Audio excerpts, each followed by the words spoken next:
feast on this Lamb of God!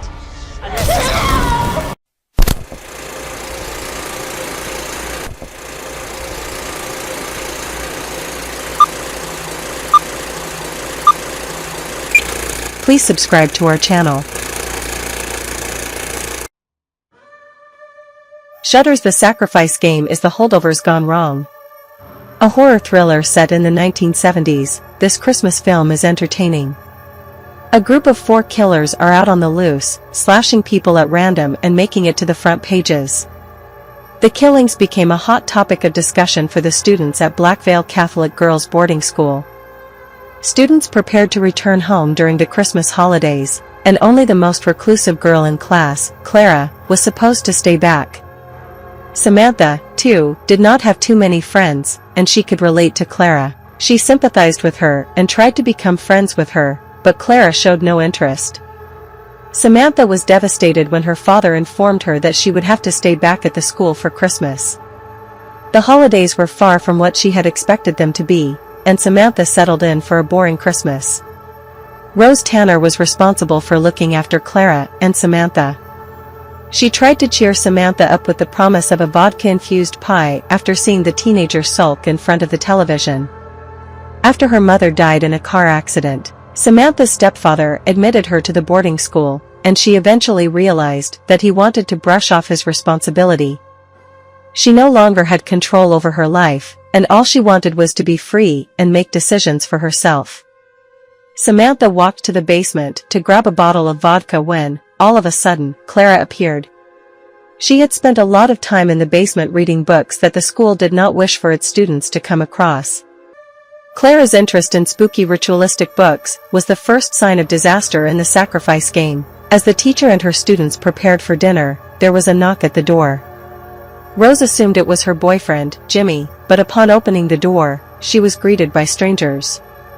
The only woman in the group claimed to be an ex-Blackvale, and she instructed Rose to grab the first aid kit to dress the wound on her colleague. Rose refused to entertain them, but the rowdy bunch did not care. They forcefully entered the school premises and threatened Rose to follow their instructions. It gradually became obvious that they were dealing with the Christmas killers. The gang refused to leave, and they wanted Rose and the 2 girls to cooperate with them. They were warned that they would die that night, but the death would not be as brutal if they obeyed the killers. We find out in the sacrifice game that the killers had come to the boarding school to complete a demonic ritual. Their goal was to summon a demon, which was why they were on a killing spree. Rose, Clara, and Samantha tried to run for their lives, but the killers got hold of them. Jimmy, too, was captured by the demon worshippers, and they were all tied up. The killer gang consisted of Jude, Maisie, Grant, and Doug. Jude was the muscle of the group and was known for his theatrics and short temperament. Maisie was the one who had first discovered the ritual and had gathered the gang. Grant was good with the killings as well, but he lacked Jude's theatrics, and Doug was the disinterested one who was good at driving. Jude force-fed Rose and made a scene out of the ring Jimmy was carrying in his pocket. Jimmy could no longer tolerate the harassment, and he protested, but Jude got hold of him and slashed his throat. Rose watched her lover die in front of her eyes, and Jude made her wear the engagement ring. The night could not get worse, and Rose was determined to take the risk and plan an escape. Meanwhile, Jude explained to his audience why she shifted from being a god worshipper to a demon believer. He was confident that the demon would grant him anything he wanted once it was summoned. Maisie had spent quite some time in the school basement when she was a student, and that was when she discovered the ritual. She was expelled from school after she was found to perform blood magic, but before leaving, she grabbed the most crucial page of the book. The last leg of the ritual required the sacrifice of innocent blood, and they had the perfect candidates for it. Using the ring Jude had presented, Rose broke free and punched Jude in the face. She attempted to grab the knife on the table next to her, but she was caught. Jude dragged Rose into the circle of sacrifice that they had drawn with the blood of their victims. He offered the demon Rose's blood to feast on, and as soon as he stabbed her, the electricity acted up, and it became evident that something sinister had occurred. Jude expected the demon to respond immediately after the sacrifice, but nothing happened. Maisie decided to revisit the ritual book to confirm the entire process. They had killed the sigil-inscribed people and sacrificed the innocent as they were supposed to, yet the ritual seemed to be incomplete. Meanwhile, Jude started to believe that he was the vessel and that the demon was speaking through him. He was desperate for power, and the thought of having the demon living inside him made him feel special. After Jude and Maisie went to the basement to find the book, Clara started to manipulate Doug and Grant. She planted a seed of doubt within Doug about Maisie. After all, both Doug and Grant were madly in love with her. Doug went to the basement to grab a bottle of alcohol, while Clara continued to influence Grant. She was clearly not the innocent schoolgirl she appeared to be. Clara had ritualistic markings all over her body, and her pupils dilated when Grant touched her. She convinced him to allow Samantha to leave, and she promised to relieve him of the pain he experienced during his time in Vietnam. Grant surrendered himself to Clara's power. Meanwhile, upon going through the pages of the book, Maisie realized that there was more to the ritual, a sacrifice of the guilty. But it was not the extra step that left Maisie speechless, but the implication of the sacrifices. Up until now, Maisie believed that the sacrifices would summon the demon, but the book revealed that the ritual they performed was to unbind the demon that already existed within the walls of the school building. The demon lived in Clara's body, and she had been living in the school for decades now. It was she who lured them to perform the sacrifices, to set herself free. When Maisie first saw Clara towards the beginning of the sacrifice game, she remarked that her face looked familiar. It is only in the end that we find out that Clara had been living at the school for a long time, and she even attended classes with Maisie.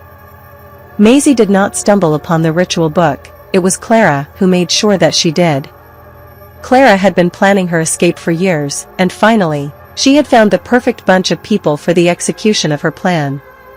During the sacrifice game's ending, Clara gathers the killers in the dining hall with Grant's help. As a result of the sacrifices, she was once again able to use her power. The people of the town once worshipped the demon living in Clara, and they attempted to summon it, but when the demon showed up, they did not like what they saw. The town fire explains what possibly transpired the night the demon was summoned. The people of the town attempted to destroy it, but they remained unsuccessful. It was weakened but not destroyed, and it managed to live within a forgettable entity. No one remembers the reclusive kid, and Clara used it to her advantage. While the sacrifices made by Maisie and her group had restored the demon's power, fulfilling the last step was crucial to set herself free.